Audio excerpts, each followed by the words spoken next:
Welcome to This Explainer. Today, we're diving into a really fascinating contradiction. We're going to explore exactly why our relentless pursuit of perfect logic and holding ourselves to these incredibly high standards so often leads to our absolute biggest mental traps. And more importantly, we're going to look at how a totally mind-bending framework borrowed from quantum physics might actually offer us a way out. Okay, let's just jump right into this with a deeply relatable feeling. You know the one. You eat exactly one unplanned dessert, and instantly a thought pops into your head.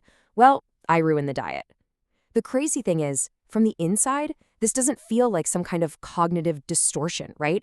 It feels like absolute clarity. It feels like integrity. You honestly believe you're just refusing to make excuses for yourself. That absolute, uncompromising mindset feels like you're holding yourself to a rigorous standard. But we really have to pause and ask a critical question here. Why does this specific habit predictably backfire? Why does a mindset that feels so much like having high standards reliably produce worse outcomes, usually making us abandon our goals entirely? Section 1. The illusion of perfect logic.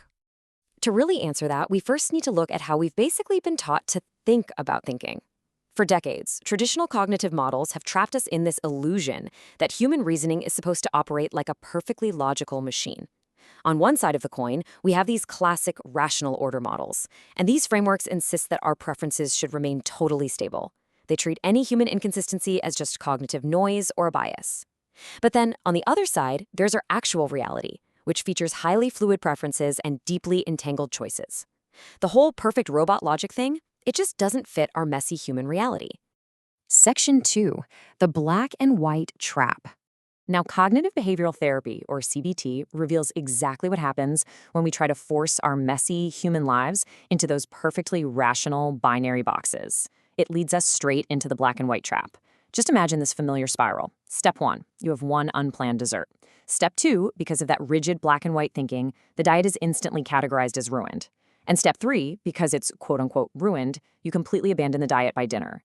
One tiny deviation instantly cascades into the total abandonment of the goal.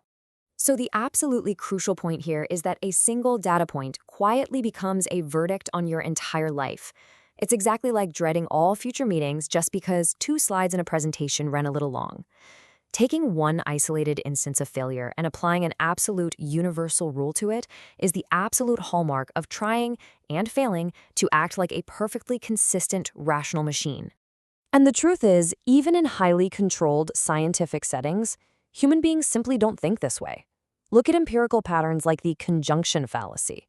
In these studies, a massive majority of people will consistently judge a highly detailed specific description as more probable than a broader, logically much likelier category. Our brains just continuously violate classical probability rules. We literally aren't wired for rigid logic. Section 3. The quantum mind.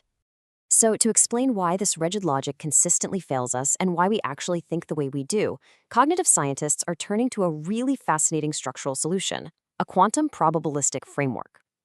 Now, let's be totally clear for a second. This isn't claiming your brain is an actual physical quantum computer. We aren't talking about quantum mechanics physically happening in your synapses. Rather, it means that quantum mathematics provides the perfect representational vocabulary to capture our highly contextual, superfluid human reasoning. One of the most amazing concepts here is superposition. In a quantum framework, instead of having fixed, stable preferences that are just sitting there ready to be retrieved from memory like a file on a hard drive, our minds hold a superposition of unresolved ambivalence. We literally hold multiple conflicting evaluations at the exact same time, until a specific prompt or context forces a measurement, which then collapses that ambivalence into a single concrete judgment. Section 4. Socially entangled reasoning.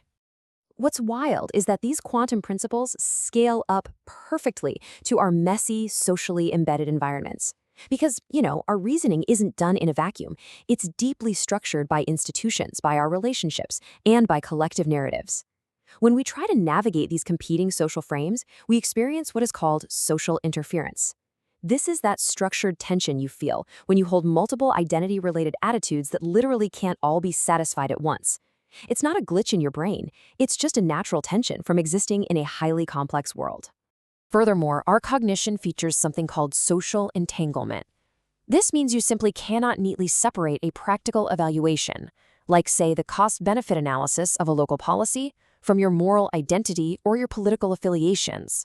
A change in one dimension automatically, inevitably reconfigures the others.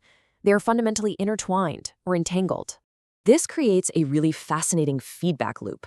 From the top down, institutions and metrics constantly try to enforce classical, rigid consistency. But from the bottom up, as individuals, we adapt. We use our group identities to push back, basically creating our own substitute logic. And the result of all this?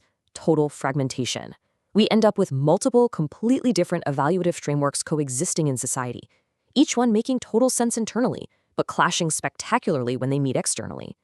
And that brings us to a genuinely mind-blowing concept. In quantum cognition, simply changing the order of questions fundamentally changes the outcome. This is a property called non-commutativity.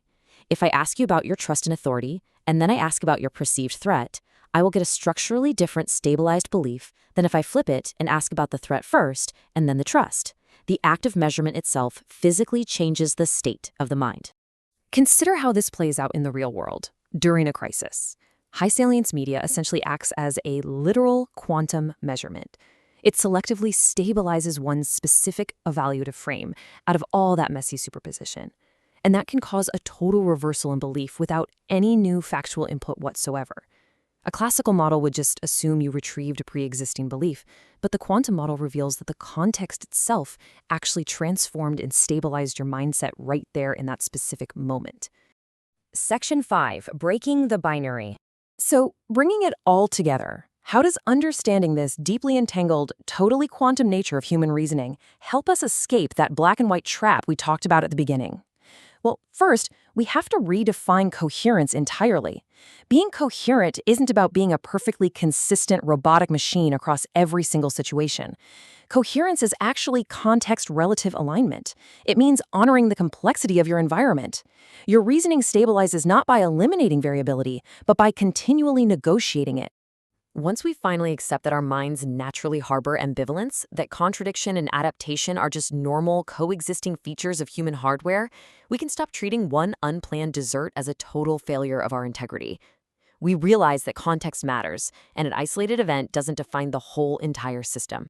Which leaves us with this final, provocative thought.